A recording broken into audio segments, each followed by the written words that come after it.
Tuan Yang di-Pertua, saya mohon mengemukakan rang undang-undang kekebalan bidang kuasa negara asing 2023. Rang undang-undang bernama Suatu Akta untuk mengadakan peruntukan bagi kekebalan negara asing dan hartanya, ketua negara dan ketua kerajaan negara asing daripada bidang kuasa mahkamah Malaysia, hal keadaan bagi penepian kekebalan, hal kekebalan penubuhan Majlis Kekebalan Negara Asing, penarikan balik kekebalan apabila tiada layanan salingan dan untuk mengadakan peruntukan bagi perkara lain yang berkaitan dengannya. Bacaan kali kedua bila? Tuan Yang di-Pertua, pada mesyuarat seterusnya. Baik, terima kasih. Yang berhormat Menteri Kerja Raya. Silakan, Menteri.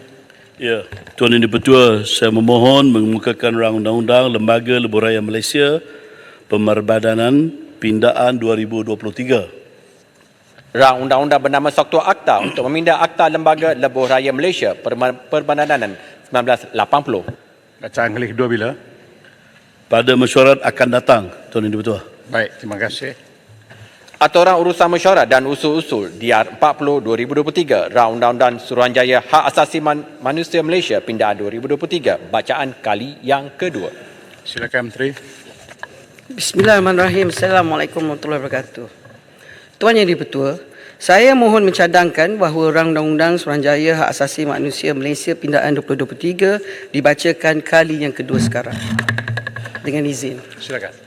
Tuan Yang di-Pertua, di Malaysia, hak asasi rakyat dijamin di bawah bahagian kedua, kebebasan asasi, fundamental liberties, dengan izin, Perlembagaan Persekutuan dari perkara 5 hingga kepada perkara 13 yang melindungi hak terhadap harta dan seterusnya. Perkara ini juga diperuntukkan dalam Seksyen 2 Tafsiran Akta Suruhanjaya Hak Asasi Manusia Malaysia 1999 Akta 597. Dalam setiap agama, tidak kiralah agama Islam, Kristian, Buddha, Hinduism maupun agama-agama lain, hak asasi dan prinsip kemanusiaan dimartabatkan. Pada peringkat antarabangsa pula terdapat pelbagai instrumen yang berkaitan dengan hak asasi manusia. Instrumen utama ialah Universal Declaration of Human Rights UDHR dengan izin yang telah wujud sejak 10 Disember 1948 dan menggariskan prinsip-prinsip hak asasi manusia termasuklah prinsip kesamarataan. UDHR ini tidak mengikat mana-mana negara tetapi diperhatikan secara meluas sebagai perintis undang-undang hak asasi manusia antarabangsa contemporary dan juga menjadi asas kepada penciptaan beberapa konvensyen lain yang mengikat secara sah. Selain itu, terdapat instrumen lain seperti ASEAN Human Rights Declaration dan Deklarasi Kahirah yang juga menjamin hak asasi manusia dari sudut budaya timur dan prinsip Islam. Prinsip hak asasi manusia antarabangsa disesuaikan dengan konteks Malaysia dan dijamin di bawah Perlembagaan Persekutuan Bab 2 yang merupakan undang-undang tertinggi negara. Inisiatif untuk menubuhkan sebuah institusi hak asasi manusia kebangsaan, National Human Rights Institution NHRI dengan izin, di Malaysia telah bermula dengan penyertaan aktif Malaysia dalam Suruhanjaya Hak Asasi Manusia Pertubuhan Bangsa-Bangsa Bersatu dengan izin United Nations Commission on Human Rights UNCHR dari tahun 1993 hingga 1995 apabila Malaysia telah dipilih untuk menganggotai Majlis Ekonomi dan Sosial Pertubuhan Bangsa-Bangsa Bersatu. Susulan itu, Suruhanjaya Hak Asasi Manusia Malaysia (SUHAKAM) telah ditubuhkan melalui Akta Suruhanjaya Hak Asasi Manusia Malaysia 1999 yang dikenali sebagai Akta 597 yang telah mula berkuat kuasa pada 20 April 2000. Akta 597 ini telah dipinda sebanyak 2 kali pada tahun 2009 bagi mengkukuhkan SUHAKAM khususnya dari segi proses pemilihan dan pelantikan Pesuruhanjaya SUHAKAM serta fungsi dan kuasa SUHAKAM. Selepas lebih 2 dekad penubuhannya, kerajaan perpaduan yang ada pada hari ini di bawah kepimpinan Yang Amat Berhormat Perdana Menteri ke-10 mengambil langkah proaktif untuk menambah baik kelompongan yang sedia ada, iaitu dengan izin GAPS, bagi memastikan SUHAKAM yang juga merupakan badan pemantau kerajaan dengan izin oversight body yang kekal relevan sebagai organisasi yang progresif tanpa membelakangkan acuan unik negara kita. Kerajaan kini mengambil langkah ini sebagai fasa penambahbaikan yang berikutnya untuk terus memperkasa fungsi Suhakam dalam membantu melindungi dan memajukan hak asasi manusia di Malaysia selaras dengan Seksyen 4 Akta 597. Kerajaan Perpaduan berpandangan telah tiba masanya bagi kita menerima hakikat bahawa nilai ihsan dalam konsep madani sewajarnya menjadi teras dalam semua polisi kerajaan madani. Tidak kira polisi yang berkaitan dengan sektor awam mahupun sektor swasta. Hal ini kerana pandemik COVID-19 telah membuka mata kita bahawa kewajipan untuk melindungi hak asasi manusia mencakupi pelbagai dimensi dan pemegang taruh termasuk sektor swasta. Tuan Yang di-Pertua, agenda penambahbaikan Suhakam ini melalui cadangan pindaan kepada Akta 597 mengambil kira syur-syur yang telah diberikan oleh dengan izin Global Alliance of National Human Rights Institution ataupun GANRI. GANRI merupakan badan yang bertanggungjawab untuk menyemak dan mengakreditasikan setiap institusi hak asasi manusia kebangsaan NHRI di seluruh dunia berdasarkan tahap kepatuhan NHRI kepada prinsip Paris. Dengan izin The Paris Principle. GANRI juga menyediakan garis panduan dan menetapkan piawaian minimum dan amalan baik bagi pentadbiran NHRI. Pada 28 Jun 2021, GANRI telah mengakreditasikan semula Suhakam dengan status A dan Malaysia telah berjaya mengekal status A semenjak tahun 2009. Pada tahun 2021, GANRI telah mengemukakan 6 syur yang penting bagi memastikan sistem semak dan ibang berkooperasi dengan baik.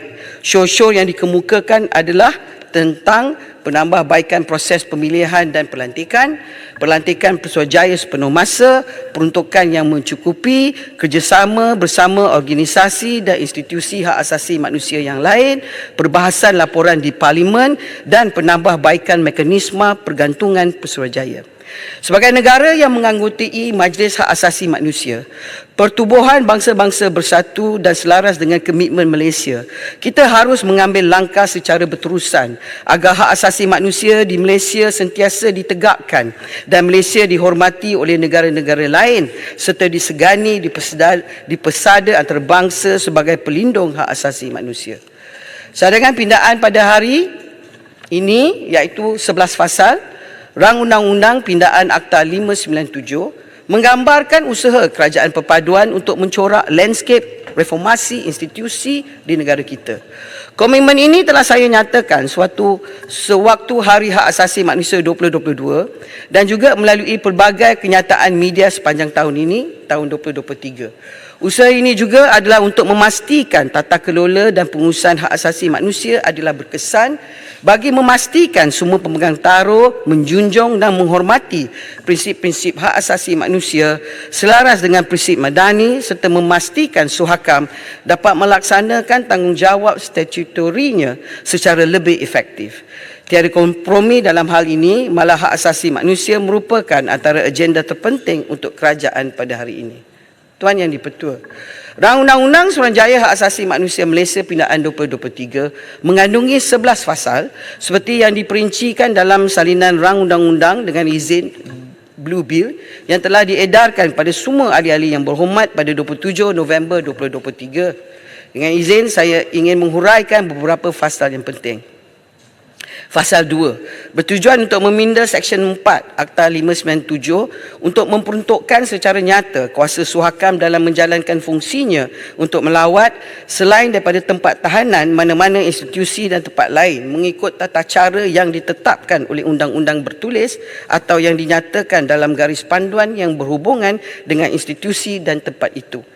Pasal ini juga bertujuan untuk memberikan kuasa tambahan kepada Suruhanjaya dalam menguruskan perkara hak asasi manusia yang berhubungan dengan kanak-kanak, iaitu untuk menerima apa-apa komunikasi daripada kanak-kanak sama ada secara langsung ataupun melalui mana-mana orang atau pihak berkuasa yang berhubungan dengan aduan dan keperluan kanak-kanak dan untuk bertindak atas aduan dan keperluan itu.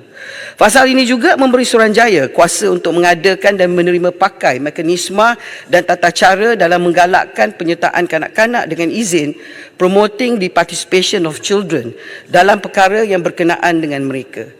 Pasal 3 pula bertujuan untuk meminda Seksyen 5 Akta 597 yang berhubungan dengan bilangan keanggotaan Suruhanjaya dan kriteria pelantikan anggota Suruhanjaya. Pindaan ini bertujuan untuk mengadakan peruntukan bagi bilangan minimum keanggotaan Suruhanjaya dan untuk memperuntukkan secara nyata bahawa anggota Suruhanjaya hendaklah dilantik dalam kalangan warga negara Malaysia yang mempunyai pengetahuan atau pengalaman praktikal dalam perkara hak asasi manusia yang terdiri daripada lelaki dan wanita, daripada pelbagai latar belakang, agama atau kaum dan orang kurang upaya. Anggota Suruhanjaya yang dilantik hendaklah terdiri daripada sekurang-kurangnya seorang wakil, orang kurang upaya dan sekurang-kurangnya 30% wakil dalam kalangan wanita. Orang yang terlibat secara aktif dalam politik dan berdaftar dengan mana-mana parti politik tidak boleh dilantik sebagai anggota Suruhanjaya. Pindaan ini adalah selaras dengan aspirasi kerajaan untuk memastikan keanggotaan Suruhanjaya merangkumi semua golongan masyarakat dan untuk memastikan Suruhanjaya menjalankan fungsinya secara bebas dan dengan penuh integriti. Pasal 4 bertujuan untuk memasukkan Seksyen baru 6A ke dalam Akta 597 untuk mengadakan peruntukan bagi pelantikan Ketua Pesuruhanjaya Kanak-Kanak dan 2 orang Pesuruhanjaya Kanak-Kanak dalam kalangan anggota Suruhanjaya dengan fungsi untuk menguruskan perkara hak asasi manusia yang berhubungan dengan kanak-kanak. Tempoh jawatan Ketua Pesuruhanjaya Kanak-Kanak dan setiap Pesuruhanjaya Kanak-Kanak ialah tempoh keanggotaan mereka dalam Suruhanjaya. Seksyen baru ini juga menjelaskan bahawa fungsi Ketua Pesuruhanjaya Kanak-Kanak dan Pesuruhanjaya Kanak-Kanak di bawah seksyen ini hendaklah sebagai tambahan kepada dan tidak mengurangkan fungsi mereka sebagai anggota Suruhanjaya. Seksyen ini juga memperuntukkan bahawa dalam menjalankan fungsi mereka, Ketua Pesuruhanjaya Kanak-Kanak dan Pesuruhanjaya Kanak-Kanak hendaklah tertakluk kepada arahan pengurusi Suruhanjaya. Pasal 5 bertujuan untuk meminda Seksyen 8 Akta 597 untuk memperuntukkan bahawa selain pengurusi Pesuruhanjaya, Ketua Pesuruhanjaya Kanak-Kanak dan Pesuruhanjaya Kanak-Kanak hendaklah dibayar sahraan dan allowance memandangkan mereka merupakan Pesuruhanjaya yang ditetapkan secara khas untuk menguruskan perkara hak asasi manusia yang berhubungan dengan kanak-kanak dan hendaklah berkhidmat secara sepenuh masa. Pasal 6 bertujuan untuk meminda Seksyen 10 Akta 597 yang berhubungan dengan kehilangan kelayakan anggota Suruhanjaya dengan menggantikan Subperenggan 10(D)(2) Akta 597 untuk memperuntukkan bahawa seorang anggota Suruhanjaya boleh dipecat daripada jawatannya oleh Yang di-Pertuan Agong jika Yang di-Pertuan Agong atas syur Perdana Menteri berpendapat bahawa anggota itu telah melanggar tata laku yang diadakan di bawah Seksyen baru 10A. Pasal 7 bertujuan untuk memasukkan Seksyen baru 10A dan 10B ke dalam Akta. Seksyen baru 10A memperuntukkan bahawa Menteri boleh mengadakan tata laku yang hendaklah dipatuhi oleh anggota Suruhanjaya, manakala Seksyen baru 10B memperuntukkan mengenai pelantikan anggota Tribunal Penyiasatan dan bahawa anggota Tribunal Penyiasatan boleh dibayar allowance. Tribunal Penyiasatan hendaklah mempunyai kuasa untuk menjalankan penyiasatan terhadap pelanggaran tata laku yang dikatakan telah dilakukan oleh anggota Suruhanjaya dan hendaklah membuat dapatannya dan boleh membuat apa-apa syur berdasarkan dapatannya kepada Perdana Menteri. Jika Tribunal Penyiasatan mendapati selepas penyiasatnya selesai bahawa terdapat pelanggaran tata laku, Tribunal Penyiasatan hendaklah mengesyorkan kepada Perdana Menteri supaya anggota Suruhanjaya itu dipecat daripada menjadi anggota Suruhanjaya. Jika Tribunal Penyiasatan mendapati bahawa tiada pelanggaran tata laku, Tribunal Penyiasatan hendaklah menggugurkan perkara itu dan memaklumkan Perdana Menteri dengan sewajarnya. Seksyen baru ini juga memperuntukkan bahawa jika penyiasatan dimulakan berkenaan dengan pelanggaran tata laku yang dikatakan itu, Yang di-Pertuan Agong boleh atas syur Perdana Menteri menggantung anggota Suruhanjaya itu daripada menjalankan fungsinya. Pasal 8 bertujuan untuk meminda Seksyen 11A Akta 597 yang berhubungan dengan jawatan kuasa yang dirundingi oleh Perdana Menteri sebelum memberikan nasihatnya kepada Yang di-Pertuan Agong mengenai pelantikan anggota Suruhanjaya. Melalui pindaan ini, subsection baru 11A bracket 2A dimasukkan ke dalam Akta 597 untuk memperuntukkan bahawa anggota jawatankuasa itu boleh dibayar allowance sebagaimana yang ditentukan oleh Perdana Menteri. Fasal 9 bertujuan untuk memasukkan subsection baru 13.3 ke dalam Akta 597 untuk memperuntukkan bahawa jika Suruhanjaya telah merujukkan apa-apa pelanggaran hak asasi manusia kepada pihak berkuasa atau orang yang berkaitan, pihak berkuasa atau orang yang berkaitan yang dirujuk itu hendaklah memaklumkan Suruhanjaya mengenai apa-apa tindakan yang diambil berhubung dengan pelanggaran hak asasi manusia itu. Penambah peruntukan ini bertujuan untuk menambah baik aliran prosedur kerja secara keseluruhan dan bagi memastikan kesempurnaan proses aduan, penyiasatan dan tindakan susulan supaya Suhakam dapat menangani pelanggaran hak asasi manusia secara lancar.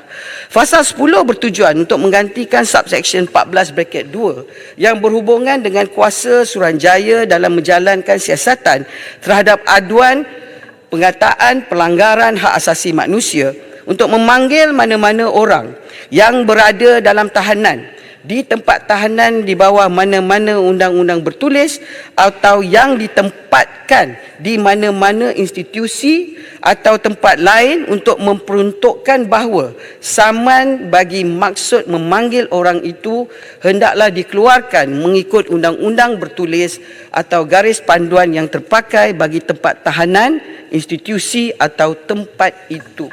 Fasal 11 bertujuan untuk menggantikan section 22 Akta 597 yang berhubungan dengan kuasa menteri untuk membuat peraturan di bawah Akta 597 berbangkit daripada kemasukan peruntukan yang berhubungan dengan tribunal penyiasatan. Dengan pindaan ini, Menteri boleh membuat peraturan-peraturan untuk mengadakan peruntukan bagi perkara yang berhubungan dengan penyiasatan oleh tribunal penyiasatan termasuk tata cara bagi perjalanan penyiasatan oleh tribunal penyiasatan dan peluang bagi suatu representasi dibuat oleh anggota Suruhanjaya yang dengannya penyiasatan itu berkaitan sebelum sesuatu dapatan dibuat oleh tribunal penyiasatan. Sesungguhnya, sebagaimana saya pernah menyatakan dalam Dewan Yang Mulia ini, semasa pembentangan usul untuk membahaskan laporan tahunan Suhakam bagi tahun 2020, Kerajaan Perpaduan akan terus memperkukuhkan dan mempertingkatkan hak asasi manusia ke arah tiada siapa tertinggal dengan izin, will strengthen and enhance human rights towards leaving no one behind.